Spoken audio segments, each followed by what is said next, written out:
Merci beaucoup. Bienvenue dans l'émission Nabino Eza Esengo Mingi Ponangai Kokuta Nabino Namoko Lelo. Alors, le toujours d'abord aussi comment marquer sa génération selon la Bible. Comment marquer et laisser ses empreintes. Ou encore même si vous êtes vivant, Batuba Lobela Kayo, Namalam Oyo Sala. Lolenge ko impacta génération na yo lolenge to mesana nazali nga moko te na plateau na biso na ko présenter bino invité na biso ya mokolo ya lelo autre problème un sujet ya lelo comment marquer sa génération selon la Bible. Bonjour messieurs. Bonjour maman. Comment vous allez? Oh, Dieu est là, nous respirons. Merci beaucoup d'avoir honoré notre invitation d'aujourd'hui. Alors, qui est réellement Junior Mouniaï? Merci pour l'accord du Verbe et merci de nous avoir aussi sélectionnés parmi vos invités. Et je salue aussi le fidèle téléspectateurs qui sont en train de nous suivre. Junior Mouniaï, c'est un prédicateur de la parole de Dieu. Junior Mouniaï, c'est un pasteur responsable d'une église dans la communauté Centre d'intercession mondiale qui dirige le prophète Ati. Junior Mouniaï, c'est un journaliste. Junior Mouniaï, c'est un acteur politique. Junior Mouniaï, c'est un animateur culturel. Junior Mouniaï est dans beaucoup de choses. Qui veut dire, je ne suis pas statique, je suis dynamique, je suis dans plusieurs domaines, dont d'autres je n'ai pas cité. Junior Mouniaï, c'est un fiscaliste aussi. C'est ça. Je suis dans beaucoup de choses. Merci beaucoup, Monsieur Junior. Alors, bon aussi, comment impacter sa génération selon la Bible? C'est quoi votre point de vue par rapport à notre sujet d'aujourd'hui? Le sujet est pertinent. Comment impacter sa génération selon la Bible? Il y a beaucoup d'extraits bibliques et beaucoup de passages qui parlent de comment impacter. Parce que en tant que jeune sur cette terre, je commence d'abord avec les Écritures. Qu'est dit Jésus? En tant que chrétien, nous sommes les sels. Donc, il veut dire une lumière pour les autres. Alors, pour impacter, il faut donner la lumière au monde qui est dans les ténèbres. Parce que nous sommes sur la terre qui est appelée monde. Et la Bible dit quelque part que la terre et où le monde est englobé par les ténèbres. Nous, en tant que les enfants de Dieu qui sommes lumière, selon Matthieu chapitre 5, le verset 13 jusqu'à 16, on doit donner la lumière. Et la Bible dit, on n'allume pas une lampe pour le mettre en dessous du table, mais au-dessus. Donc, en tant que jeune ou en tant que chrétien, pour marquer sa génération, il faut juste donner la lumière, qui est la parole de Dieu. Est-ce que la Bible a une définition sur la génération? C'est quoi une génération selon la Bible? Une génération selon la Bible n'est pas vraiment définie, mais la Bible montre quand même quelques descendances. Donc, moi, je peux le dire, c'est la succession de périodes. Oui. C'est la succession de périodes parce que quand vous allez lire l'exemple, quand vous allez lire dans le livre des rites, on va trouver le passage qui retrace la généalogie. On mentionne les générations successives. Donc ce sont des générations, des périodes ou des temps qui se succèdent. Ruth chapitre 4, le verset 18 jusqu'à 22. Même en Genèse chapitre 5, vous allez voir qu'on détaille la génération depuis Adam. Donc la Bible ne définit pas vraiment la génération parce qu'il y a une génération prophétique, il y a une génération des fils des prophètes. Donc ça se succède par de périodes, ainsi souvent groupement partageant de caractère moral ou spirituel. Cela veut dire tout simplement il y a deux moments ou deux temps qui se succèdent dans la Bible. Il y a le temps de prophète, le temps des sacrificateurs, le temps du message, du temps fort, le temps de choix. Vraiment, il n'y a pas une définition statique concernant la génération d'après la Bible. Mais nous avons des diverses définitions selon la Bible concernant la génération. On parle souvent de la génération en hébreu, sortir d'Égypte par exemple, qui a erré le désert, tout ça avec Moïse, selon Deutéronome chapitre 1er, le verset 34 jusqu'à 35. Vous allez voir, même quand Dieu a demandé à Moïse de faire le nombre, de compter, vous allez voir qu'il y a eu beaucoup de temps à le faire. Donc, pour moi d'ailleurs, la génération c'est de 70 à 80 ans. Là on peut parler d'une génération et ça parle aussi de durée de vie.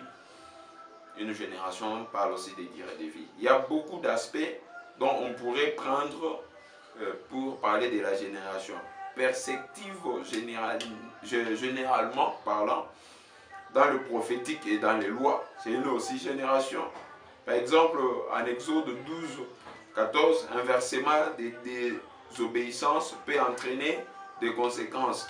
Donc vous allez voir qu'il y a des successions de périodes, de moments, de temps. Et là, on va parler de la génération.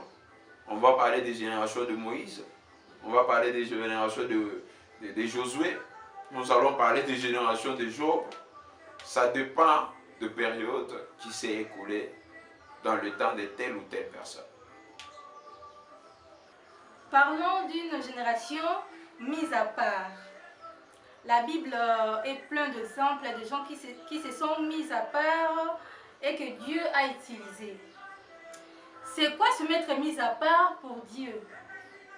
Nos internautes qui sont en train de nous suivre aimeraient savoir c'est quoi se mettre mis à part pour Dieu. C'est une question pertinente de savoir c'est quoi un peuple mis à part. D'ailleurs, par définition de l'Église, on nous dit c'est un peuple mis à part, un peuple que Dieu s'est choisi. Un peuple que Dieu s'est choisi. Alors, très chers fidèles internautes, si vous voulez savoir, retenez qu'un peuple mis à part, c'est l'Église. Et quand on parle de l'Église, on ne voit pas les tôles, on ne voit pas de planches, on ne voit pas des instruments. Mais quand on parle d'une église, on voit l'homme. On voit l'homme. C'est pourquoi la Bible le dit que vos corps ce ne sont pas le temple de maladie, mais le temple du Saint-Esprit. Alors, pour une précision, que nous tous, nous sommes le temple du Saint-Esprit où Dieu doit siéger. C'est un peu ça en bref sur le peuple mis à part. Le peuple mis à part, c'est l'Église. Et l'Église, quand on parle de l'Église, c'est deux personnes. Et quand on parle d'une personne, on voit le temple là où Dieu va siéger. Quels sont les différents types d'appels de Dieu? Les différents types d'appels de Dieu. Selon la classification est très pertinente. Quand même, je vais essayer de répondre avec quelques versets à l'appui. Nos internautes vont les lire. L'appel est compliqué. C'est lui qui connaît comment il appelle et il connaît comment faire ces choses. Parce que si je vais commencer à parler type des appels, là, ça concerne que la divinité, qui est le même Dieu. Alors l'appel, il y a l'appel général au salut et à la sanctification. C'est le tout au premier appel que Dieu fait à tout le monde. La Bible elle-même dit, quand Dieu a tant aimé le monde, il a donné son Fils unique pour quiconque croit en lui ne périsse point, mais qu'il ait la vie éternelle. Donc, généralement, c'est l'appel au salut et à la sanctification, selon 1 Pierre, chapitre 1er, le verset 15 jusqu'à 16. Même Timothée, chapitre 2 Timothée, disais-je, chapitre 1er jusqu'à 19, c'est la base de toute relation avec l'homme et Dieu. L'appel au salut nous introduit dans une relation entre l'homme et Dieu, tout comme on peut dire entre père et fils. Et puis, nous aurons l'appel au service spécifique ou au ministère. Dieu appelle qui il veut. Si souvent Dieu n'appelle pas le qualifié, mais Dieu appelle les gens qui sont disqualifiés. Alors, l'appel au ministère, Dieu appelle des individus à des rôles et à des responsabilités particulières au sein de l'Église, au sein de son peuple, partout dans le monde. Ça dépend. Il y a l'appel au ministère pastoral, être là pour enseigner, pour prendre soin et de guider l'Église, selon Ephésiens 4, 11. Le verset, dans Ephésiens 4, chapitre 11 jusqu'à 12, la Bible le recommande là-bas. Il y a l'appel au ministère missionnaire. Proclamer l'évangile, évangéliser dans des lieux spécifiques, souvent là où il n'y a pas encore été entendu. Actes des Apôtres, chapitre 13, le verset 2. Il y a plusieurs diverses d'appels, mais quand Dieu vous appelle à la sacerdoce, c'est pour lui servir et rester dans sa parole. Il y a l'appel au ministère prophétique pour parler de la part si souvent de Dieu, conformément, confronter le péché, appeler à la repentance ou annoncer des événements futurs. Appel des services diaconiques ou diaconales. Il y a plusieurs sortes d'appels. Plusieurs sortes d'appels.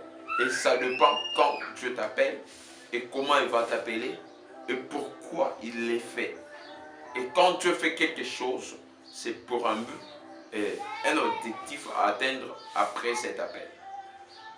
Il y a plusieurs sortes d'appels et il y a plusieurs sortes de façons d'appeler.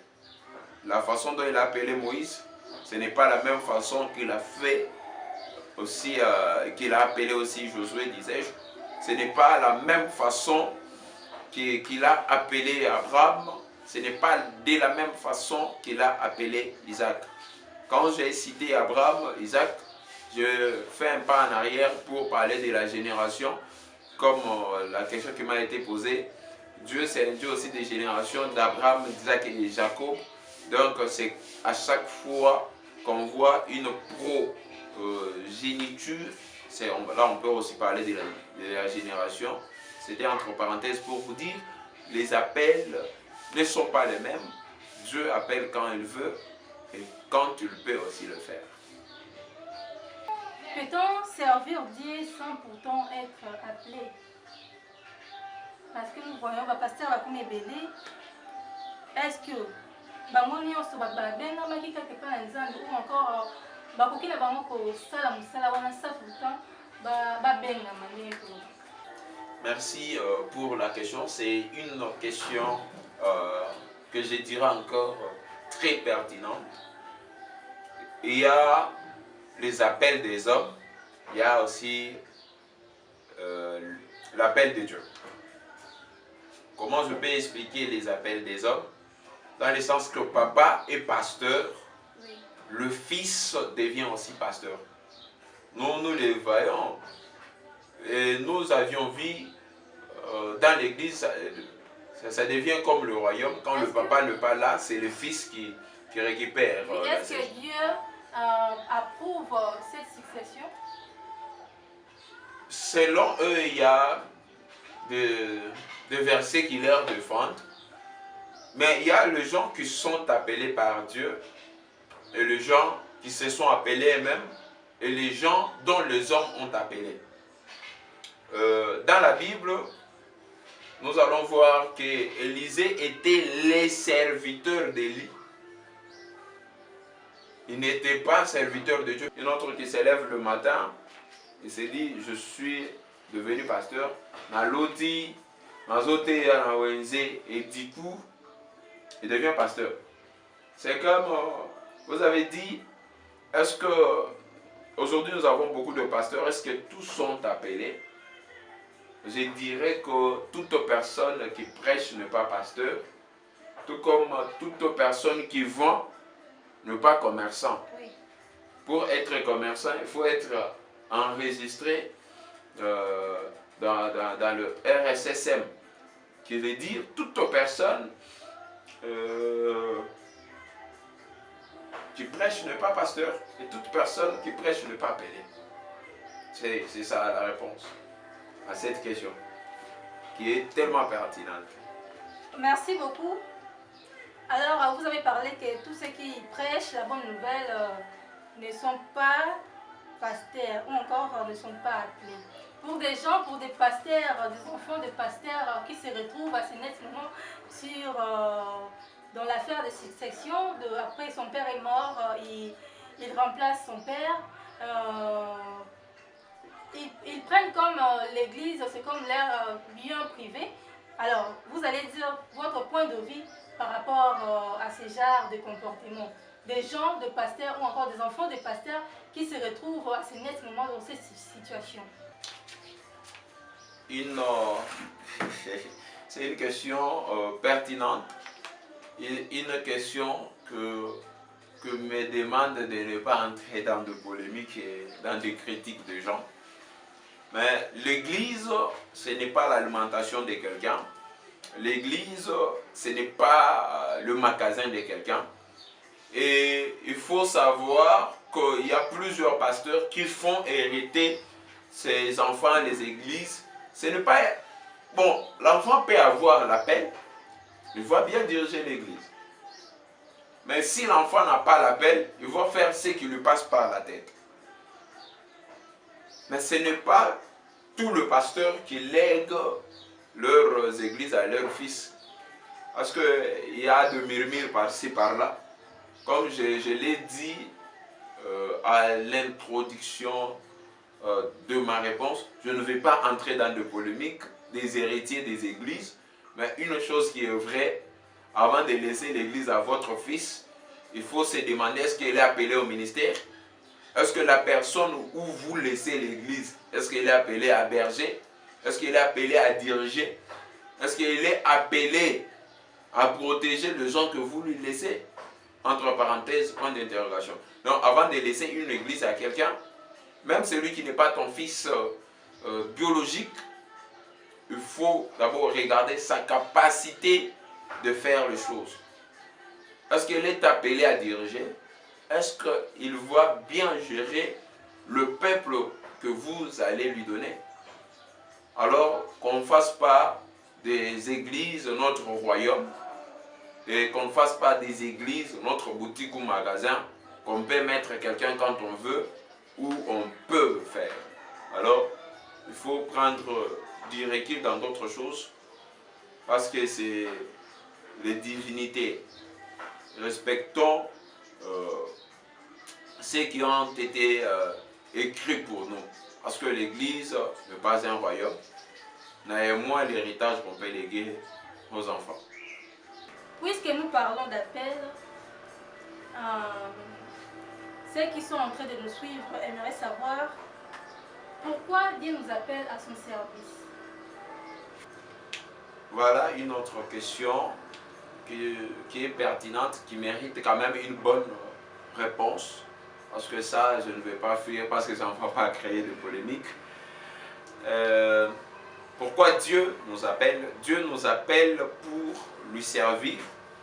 Dieu nous appelle pour continuer à évangéliser, à donner et proclamer la bonne nouvelle à ceux qui n'ont jamais cru. Parce qu'il est dit en Matthieu, allez-y et faites toutes les nations mes disciples. Alors, il faut faire de toutes les nations les disciples de Dieu. C'est pourquoi il nous appelle à lui servir. Pas à lui servir à lessiver ses bras, non. À lui servir, pas à cuisiner pour Dieu, mais à lui servir en tant qu'une personne qui évangélise, qui fait nourrir les autres spirituellement de la parole. Hein, Dieu nous appelle pour lui servir. En tant qu'église, peuple mis à part, on doit lui servir différemment des autres.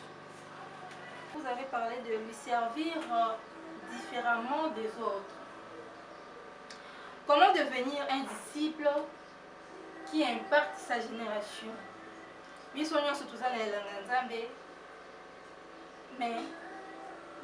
comment un chrétien a impacté la génération, c'est un peu difficile.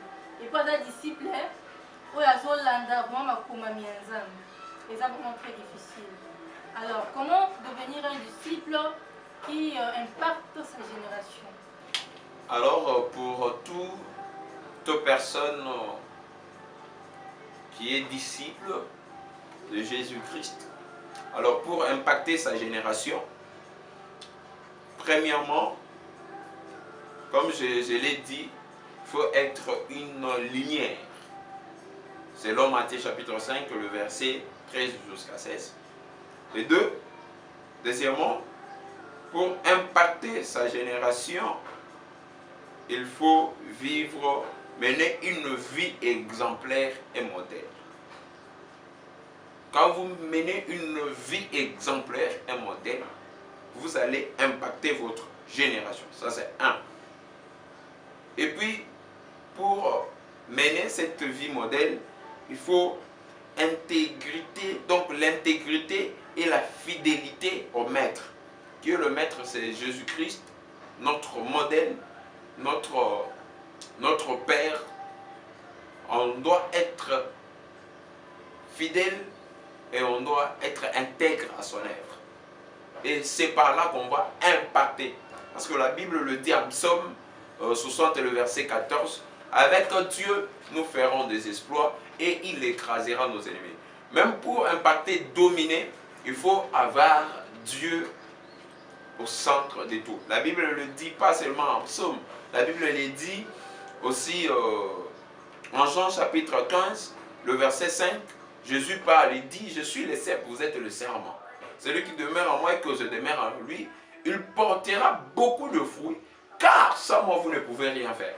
Donc, pour impacter sa génération, il faut avoir Jésus-Christ comme le centre de tout. Parce que même les disciples de Jésus, pour marquer leur temps, ils avaient un message qui est christocentrique. Donc Christ au centre de tout. Donc ils étaient là pour la christianisation et non pas pour leur publicité. Quand ils annoncent Christ, et Christ ouvre pour eux leurs portes, et puis là il y a des sanctions qui se présentent. En dehors de mener une vie exemplaire, il y a partager la parole de Dieu, l'évangile. La grande commission que Jésus-Christ a ordonnée à ses disciples. Donc si tu es disciple, tu dois utiliser Matthieu 28, le verset 19 jusqu'à 20, comme je viens de le mentionner récemment dans la question, pourquoi Dieu nous appelle. Dieu nous appelle à être ses disciples, c'est aller et faites toutes les nations des disciples, baptisez-les au nom du Père, du Fils et du Saint-Esprit, et enseignez-les à observer tout ce que je vous ai prescrit. Qu'est-ce que Dieu nous a prescrit? Jésus nous a prescrit, d'abord, premièrement, l'amour. Il nous a prescrit beaucoup de choses, l'évangile, et c'est le moyen direct d'impacter des âmes pour l'éternité. On ne prêche pas pour se présenter, on ne prêche pas pour que les gens nous voient ou pour faire sa propre propagande, mais on prêche pour amener les âmes à la perfection. Alors, deuxième point, le témoignage personnel. Acte chapitre 1er, le verset 8, nous dit, mais vous recevrez une puissance, le Saint-Esprit survenant sur vous, et vous serez mes témoins en Jérusalem, dans toute la Judée, dans la Samarie, et jusqu'aux extrémités de la terre. Votre propre expérience de la foi est un outil puissant pour toucher les autres. Comprenez, quand vous recevez la puissance, vous devenez l'outil que Dieu utilise pour impacter, pour toucher les autres. Troisième point, service, il faut être là, il faut être au service des autres. Au service des autres avec amour. Avec amour. Comme le commandement de l'amour. Jésus enseignait que le plus grand commandement est d'aimer Dieu et d'aimer son prochain comme soi-même. Matthieu chapitre 22, le verset 37 jusqu'à 39. Servir le besoin des autres, que ce soit matériel, émotionnel, spirituel, et une manifestation concrète de la foi qui a un impact profond. Alors, il faut servir son prochain, son ami, son voisin avec amour, être au service des autres. Quand Dieu appelle le pasteur, ce n'est pas pour que les gens dont le pasteur dirige soient sous service du pasteur, mais c'est pour que le pasteur soit l'esclave de ces gens-là. Le pasteur, le prophète, le bishop, les archibishops, le multiplanétaire, peu importe vos titres, vous êtes appelés à servir. Vous comprenez? Pas à ne pas être servi. Ce n'est pas moi, c'est la Bible. Un autre point que j'ajoute, l'humilité et la compassion. Philippiens 2, 3 jusqu'à 4 encourage à ne pas rien faire par esprit. Là, tu ne peux rien faire sans l'Esprit de Dieu. Tu ne peux rien faire sans l'Esprit de Dieu. 4, parce que je passe rapidement, le temps nous est compté, parce que le média c'est le temps et la télé c'est les minutes. Prier avec persévérance, donc l'intercession, acte 6, 4, prier avec sagesse, Jacques chapitre 1er, verset 5, vivre selon la volonté de Dieu, obéissance, gestion, méditation. Parce que je donne quelques exemples de personnes qui ont marqué l'histoire, qui ont marqué leur génération. Nous avons Moïse qui a conduit le peuple hors de l'esclavagisme en établissant des lois et guidant une nation pendant 40 ans.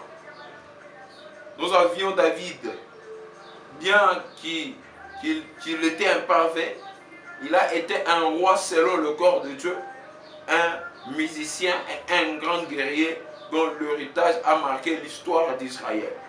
Nous avions aussi Paul, a parcouru l'empire romain pour répandre l'évangile et écrivant des lettres qui ont façonné la théologie chrétienne pour les siècles à venir. Et nous avions Esther, une jeune femme qui par sa foi et son courage a sauvé son peuple d'un génocide, disais-je. Alors, il y a plusieurs personnes qui ont marqué leur époque, leur génération, sont nombreux, tout comme moi, vous et moi, nous pouvions le faire aussi. J'espère que on nous bazali kolanda biso vous comprendre comment est-ce que tu peux impacter génération na biso selon la Bible. Tu dois continuer toujours dans l'émission na biso. Alors, Monsieur Junior, parlons un peu de la crise d'identité chez les jeunes chrétiens d'aujourd'hui. D'après vous, c'est quoi la vraie raison de la crise d'identité chez les jeunes chrétiens? Merci pour cette question. La crise d'identité, beaucoup plus chez les jeunes chrétiens. C'est d'abord les jeunes chrétiens, tout comme on peut dire aussi des jeunes serviteurs. Oui. C'est le complexe. Parce qu'actuellement, tout le monde, tous les jeunes, disais-je, sont complexés par ces domaines-là prophétiques. Ils sont complexés par le domaine prophétique. Quand il commence juste à prophétiser, s'il est sous la mouvance d'un pasteur et que le pasteur n'est pas un prophète, alors le petit va s'élever pour aller commencer son ministère quelque part. Et en travaillant sous l'onction de quelqu'un, il commence aussi à s'imposer. Ah, tu vois, déjà moi je prophétise, je fais ceci, je fais cela. Alors c'est ce que je peux dire, nous avons la crise de jeunes serviteurs. Vous allez voir une personne qui se donne de l'X de quitter son église parce que son pasteur lui a suspendu pour un petit problème, il quitte l'église. Or, nous sommes censés se soumettre à ceux qui nous dirigent, à ceux qui ont la vision, à ceux que Dieu a révélé réellement la vision. On doit se soumettre. Vous allez voir aujourd'hui, les jeunes qui ne savent pas se soumettre aux visionnaires. Ils ne savent pas se soumettre à la personne dont Dieu a donné la vision. C'est là où il y a la crise de l'identité chez les jeunes. C'est là où il y a vraiment la crise d'identité chez les jeunes. Une personne qui se permet de dire non, le pasteur ne me considère pas. Or, le pasteur, il est là, il parle bien avec toi, il te considère. Mais tu veux dire non, le pasteur ne me considère pas. Vous voulez quel genre de considération? Allez-y poser des questions aux jeunes serviteurs comme moi, le berger comme moi. Vous allez voir qu'ils ont quitté leurs églises pour de petites choses. Et vous savez, une chose qui est vraie, ça est là comme on doutait. Quand tu appelles, l'appel de Dieu n'a pas d'intérêt dedans. Quand tu acceptes de servir Dieu, hein, il faut tout accepter. Je vais être clair sur ces points-là. Je dis non, moi, la prophète, pasteur Nanga, Zosale Langa, a prophétisé, écoute, tu ne sers pas pour que le pasteur puisse te payer. Tu sers Dieu, c'est lui le rémunérateur de tous ceux qui le cherchent. Et c'est lui qui va te rémunérer parce qu'il t'a appelé pour ça. On ne sert pas Dieu pour l'intérêt quelconque. Mais on sert Dieu, bon papa, si j'ai dit pour l'intérêt quelconque, on ne sert pas Dieu pour le bien matériel. Si c'est pour le bien matériel, tu seras toujours dessus. Tu vas quitter des églises en église et tu finiras par mourir dans la maison d'un féticheur. Parce que c'est toujours comme ça. Ça, les langaïs, à mon année, tu donnes un utiliser un mot place où on a mis, il a bénéficié de l'autre côté. Frère, sers Dieu parce qu'il t'a appelé, ne sert pas Dieu pour le bien matériel. Toi, sois là, sers Dieu. C'est le problème avec nos jeunes. Ils sont prêts à tout. Et quelqu'un qui commence même à mettre la consultation prophétique, la consultation prophétique, venez, c'est à autant d'argent. Rien, nulle part dans la Bible, là où Jésus a prophétisé et il a demandé l'argent. Nulle part, là où Jésus a guéri, il a demandé l'argent. Nulle part dans la Bible, là où Jésus a fait un service prophétique en demandant l'argent. Alors, je les conseille à tous ceux qui servent Dieu pour leurs intérêts personnels, sache bien le jugement de Dieu est là pour ça. On ne sert pas Dieu pour ses intérêts personnels. On ne sert pas Dieu pour avoir l'argent. On sert Dieu pour avoir la vie éternelle après la mort physique. Et la vie éternelle elle-même ne commence pas seulement après la mort physique. La vie éternelle commence quand on reçoit Jésus-Christ comme étant Seigneur et Sauveur, comme il est mentionné en Jean 3,16, quand Dieu a aimé le monde, il a donné son Fils unique pour quiconque croit en lui ne périsse point, mais qu'il ait la vie éternelle. Merci beaucoup. Nous arrivons déjà vers la fin de notre émission. Alors, internaute balandi biso lelo ba retenir en ligne. Votre mot de la fin par rapport à notre sujet d'aujourd'hui. Comment impacter sa génération selon la Bible? C'est une question qui nous amène déjà à chuter dans cette émission. Pour clore avec cette émission,